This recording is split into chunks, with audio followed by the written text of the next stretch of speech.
नमः शान्ताय दिव्याय सत्यधर्मस्वरूपिणे स्वानन्दामृततृप्ताय श्रीधराय नमो नमः।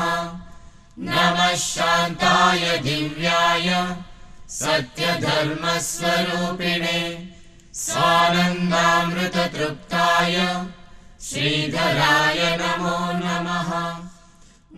श्रीमद परमहंस परिव्राजकाचार्य सद्गुरु भगवान श्रीधर स्वामी महाराज का मूर्त स्वरूप श्री क्षेत्र वरदापुर की यात्रा। महाराष्ट्र राज्य के नांदेड़ जिले के देगलूर ग्राम में भक्तिपरायण तेजस्वी कुल में श्री लक्ष्मी नारायण राय व श्रीमती कमलाबाई नाम के आदर्श दंपति थे। कुल पुरोहित के मार्गदर्शन अनुसार श्री दत्त क्षेत्र गाणगापुर को जाके उग्र तपश्चर्या कर श्री दत्त के साक्षात्कार तथा वरदान से इन दंपतियों को प्राप्त हुए सुपुत्र ही श्रीमद परमहंस परिव्राजकाचार्य सद्गुरु भगवान श्रीधर स्वामी महाराज।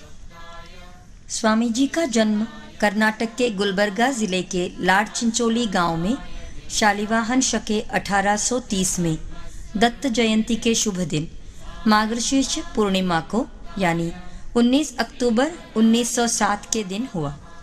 बाल्य से ही उनको लौकिक विषयों में आसक्ति नहीं थी और अध्यात्म विद्या में अभिरुचि थी।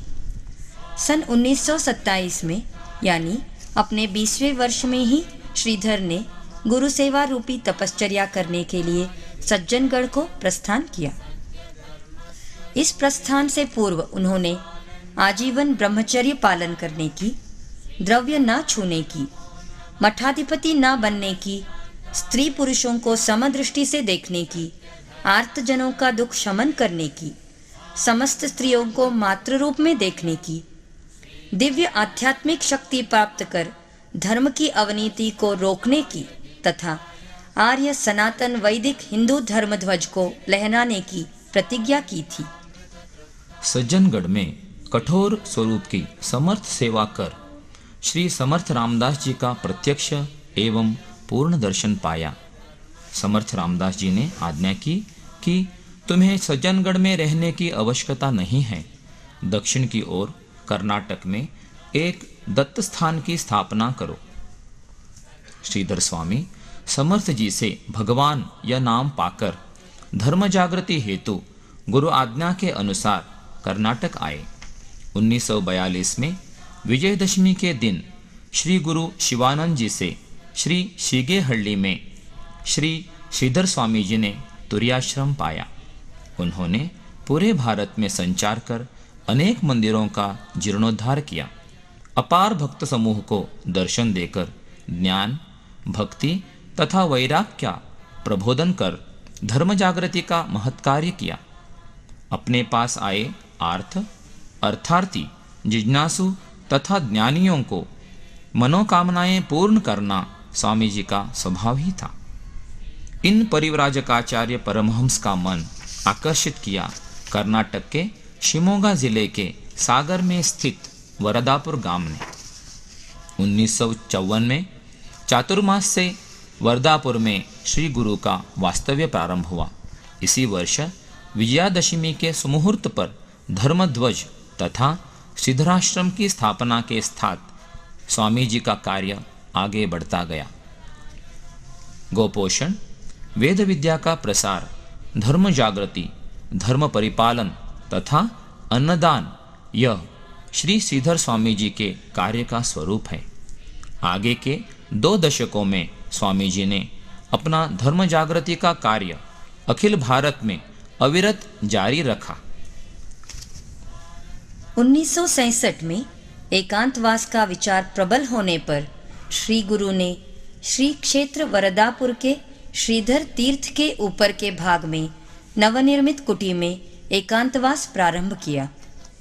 गुरु संकल्प के अनुसार धर्म जागृति के महत् कार्य को संपूर्ण कर स्वामी जी स्वसंकल्प से 19 अप्रैल 1973 गुरुवार के दिन प्रातःकाल सच्चिदानंद स्वरूप में विलीन हुए। नमः नमः शान्ताय दिव्याय सत्यधर्मस्वरूप। सह्याद्री पर्वत श्रेणी का नयन मनोहर प्रकृति सौंदर्य का रमणीय ग्राम है वरदापुर। कर्नाटक राज्य के शिमोगा जिले का एक तालुका है सागर। सागर से लगभग 6 किलोमीटर दूर शरावती नदी के समीप स्थित श्रीधर सन्निधि के माध्यम से ज्ञान, भक्ति तथा वैराग्य की ज्योति को पूरे विश्व में प्रकाशित करने का प्रयास करने वाला स्थान है यह श्री क्षेत्र वरदापुर।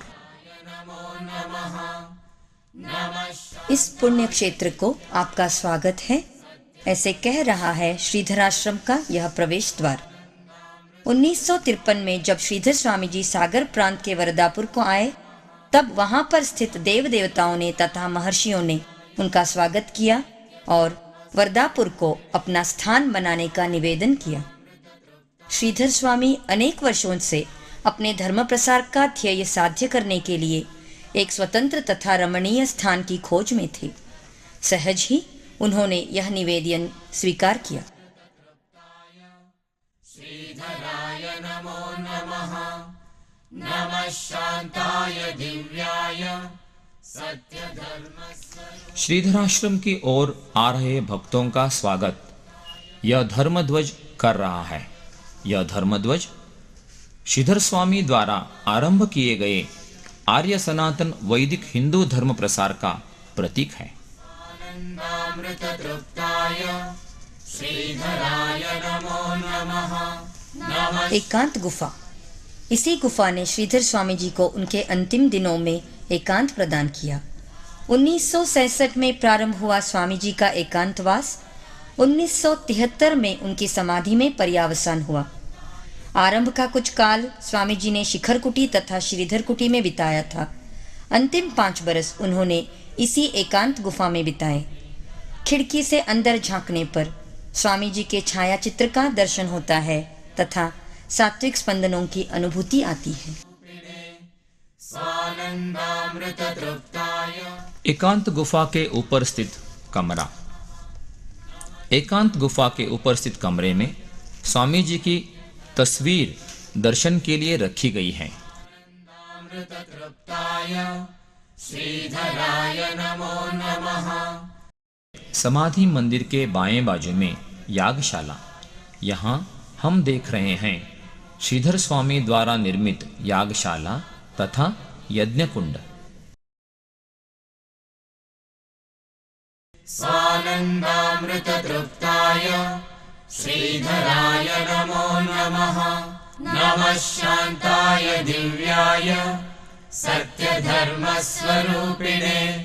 स्वानंदामृत तृप्ताय श्रीधराय नमो नमः। नमः शान्ताय दिव्याय सत्यधर्मस्वरूपिणे। स्वानंदामृत तृप्ताय। एकांत गुफा की दाईं ओर है श्रीधर समाधि मंदिर। स्वामी जी के देह त्याग के पश्चात उनके पार्थिव शरीर को भक्तों को दर्शन पाने के लिए इसी जगह पर रखा गया था। आज उसी स्थान पर इस भव्य समाधि मंदिर का निर्माण किया गया है। सत्यधर्मस्वरूपिणे। स्वानंदामृत तृप्ताय श्रीधराय नमो नमः। यागशाला। समाधि मंदिर की बाएं ओर है यागशाला, यज्ञ कुंड तथा एक पुरातन वृक्ष। इस वृक्ष के तले स्वामी जी बैठकर ध्यान करते थे। दिव्याय सत्यधर्म